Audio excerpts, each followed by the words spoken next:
चलिए आज क्लास 10 का लाइफ प्रोसेस चैप्टर का ये एक तरह से बोल लीजिए तो सेकंड पार्ट है, रेस्पिरेशन इन ह्यूमंस। बहुत इम्पोर्टेंट है आप लोग के लिए ये। इसके बाद आपका चलेगा ट्रांसपोर्टेशन, उसके बाद एक्सक्रेशन वाला चलेगा। तो ये रेस्पिरेशन इन ह्यूमंस एक तरह से बोल लीजिए तो लाइफ प्रोसेस चैप्टर का सेकंड पार्ट है। इसके पहले आप न्यूट्रिशन वाला पार्ट ख़त्म कर चुके हैं, उसमें डाइजेशन वगैरह था। सो ये बहुत इंपॉर्टेंट है, तो इसको देखते हैं इसमें कैसे होता है रेस्पिरेशन ह्यूमन बींग्स में। तो मैंने यहाँ पर आपका लंग्स का फ़ोटो ये बना रखा है, इसी से काम चलाना है आपको। तो देखिए इसमें देखते हैं बिना टाइम वेस्ट किए। सबसे पहले क्या है ना कि रेस्पिरेशन अगर कोई वर्ड्स बोलता था तो जब हम पढ़े नहीं थे तो इसके पहले क्या सोचते थे कि रेस्पिरेशन का मतलब सिर्फ यही होगा कि सांस को लेना और छोड़ना, एक्सेल एंड इनहेल, यही क्या होता है रेस्पिरेशन होता है। लेकिन रेस्पिरेशन में मेनली दो टाइप्स के काम होते हैं इसमें। तो एक तरह से बोल ले तो एक, अगर रेस्पिरेशन की बात करते हैं तो रेस्पिरेशन में दो तरह से काम होते हैं। एक तो एक्सटर्नल लेवल पर काम होता है, उसके बाद आपका सेलुलर लेवल पे काम होता है।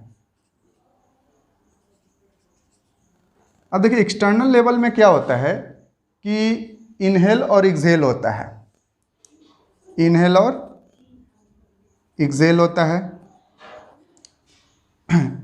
इनहेल और एक्सहेल में क्या करते हैं कि गैस का एक्सचेंज होता है, ठीक है। ऑक्सीजन को अंदर लेना, ऑक्सीजन ही नहीं, सिर्फ ऑक्सीजन के साथ और भी गैसेज आपके अंदर आते हैं। ऑक्सीजन हो गया, कार्बन डाइऑक्साइड हो गया, ये सभी गैसेज आपके अंदर जाते हैं और फिर वो बाहर उसको निकालना, वही एक्सटर्नल लेवल पे काम होता है।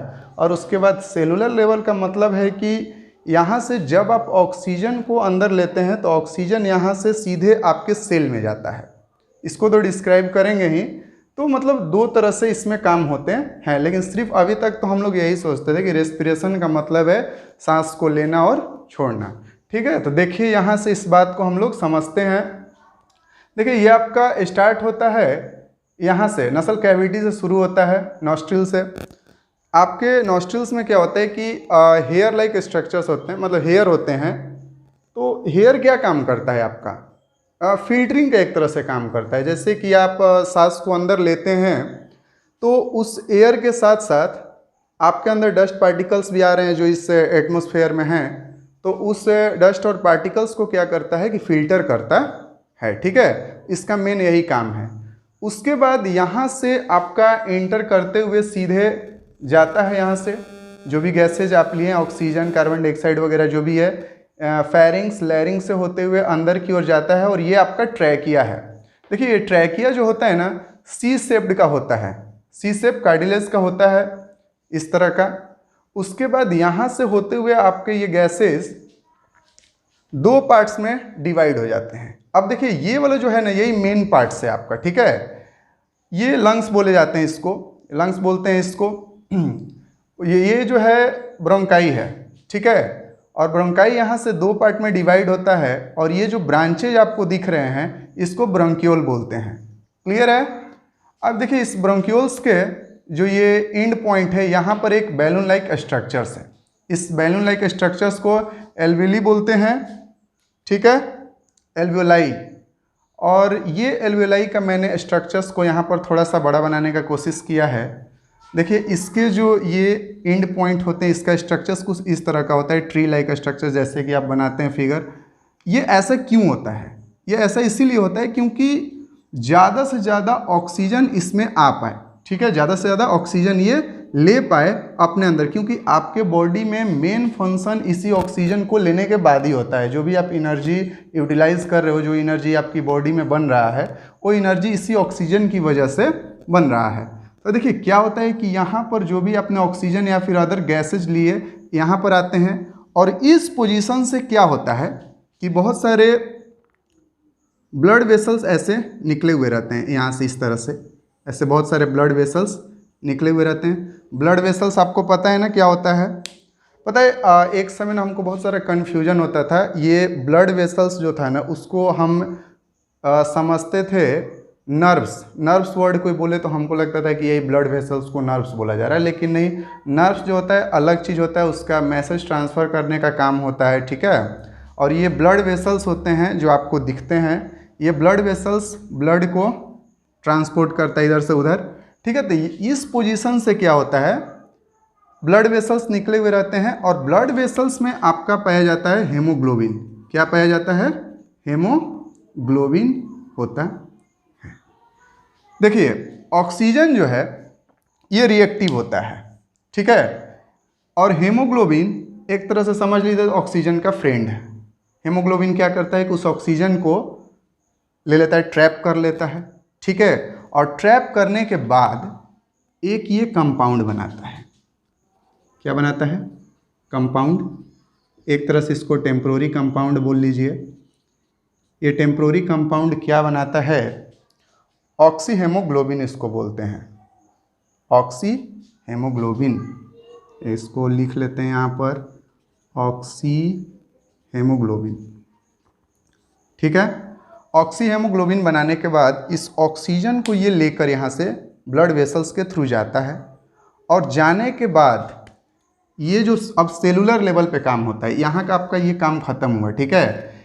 यहाँ से आपका ये आया एयर आने के बाद आपके लंग्स में इंटर किया, ब्रोंक्यूल्स के होते के थ्रू एल्वियोलाई में आया, और यहाँ से आपके ब्लड वेसल्स में ऑक्सीजन ट्रैप हो गया हेमोग्लोबिन के थ्रू, ठीक है। और हेमोग्लोबिन क्या करता है कि उस ऑक्सीजन को लेकर जाता है कहाँ पर, सेल में। ये लेकर आता है सेल में। सेल तो आपको पता ही है, क्लास 8 में भी इसके बारे में पढ़ाई किए हैं इसके पहले। अब देखिए क्या होता है कि सेल में लाने के बाद आपके सेल में एक चीज़ पाया जाता है जिसको बोलते हैं माइटोकॉन्ड्रिया। क्या बोलते हैं उसको, माइटोकॉन्ड्रिया बोलते हैं। वो माइटोकॉन्ड्रिया का फिगर थोड़ा सा इस तरह का होता है कुछ, ठीक है। इस माइटोकॉन्ड्रिया में आकर ऑक्सीजन को छोड़ दिया जाता है, और इस सेल से जो कार्बन डाइऑक्साइड बनते हैं आपके, ये carbon dioxide simply diffusion process से क्या होता है, ब्लड वेसल्स के थ्रू निकल जाता है, ठीक है। अब देखिए ऑक्सीजन इसमें आने के बाद क्या करता है, आपकी बॉडी में जो आपने फूड रिक्वायर किया है, उस फूड रिक्वायरमेंट से जो भी प्रोटीन वगैरह जो भी है, इस माइटोकॉन्ड्रिया के अंदर आकर C6H12O6 के रूप में रहता है, ठीक है। माइटोकॉन्ड्रिया को हम लोग पावर हाउस के भी नाम से जानते हैं। किसके नाम से, पावर हाउस के नाम से जानते हैं। ये इसलिए क्योंकि देखिए अभी आपको इसके बारे में पता चल जाएगा कि क्यों उसको पावर हाउस बोलते हैं।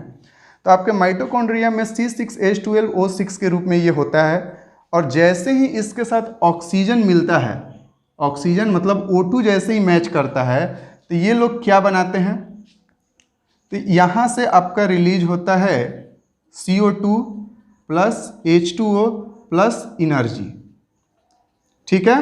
Carbon dioxide H2O plus energy यहाँ से आपका रिलीज होता है। अब देखिए CO2 जो है, जो सिंपली डिफ्यूजन प्रोसेस के थ्रू मैंने बनाया कि वो निकल गया, ठीक है। अब जो ये इनर्जी है, इस इनर्जी से क्या होता है अभी बताते हैं आपको। ये जो सेल है, इस सेल के अंदर होता है आपका एडिनोसिन डाइफॉस्फेट ADP, क्लियर है। और एक फ्री फॉस्फोरस इसमें होता है, फ्री फॉस्फोरस मूव करते रहता है, इन दोनों के बीच में बॉन्डिंग होता है इस तरह से। और ये बॉन्डिंग करने के लिए जो एनर्जी का रिक्वायरमेंट होता है वो यहाँ से मिल जाता है इसको, ठीक है। अब यहाँ से जब ये बॉन्डिंग होता है तो ये ADP जो होता है ATP बन जाता है।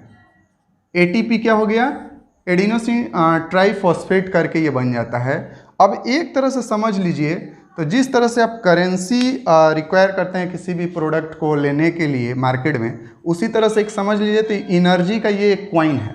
अब आपको जितना वर्क करना पड़ेगा उतना ज़्यादा आपकी बॉडी से ATP खर्च होगा, मतलब आपकी बॉडी से जो एनर्जी रिलीज होगी वो ATP के रूप में होगी, ठीक है। इसीलिए जो माइटोकॉन्ड्रिया में ये प्रोसेस होता है, तो माइटोकॉन्ड्रिया को पावर हाउस के भी नाम से जाना जाता है। तो इस तरह से आप देखें कि रेस्पिरेटरी सिस्टम में दो प्रोसेस हुआ मेनली, एक एक्सटर्नल लेवल पे काम हुआ और एक सेलुलर लेवल पर काम होता है। ठीक है, अब चलिए नेक्स्ट जो है हम लोग पढ़ेंगे इसके प्लांट में जो रेस्पिरेशन होता है उसके बारे में हम लोग पढ़ेंगे। ठीक है, नेक्स्ट टॉपिक यही रहेगा आपका।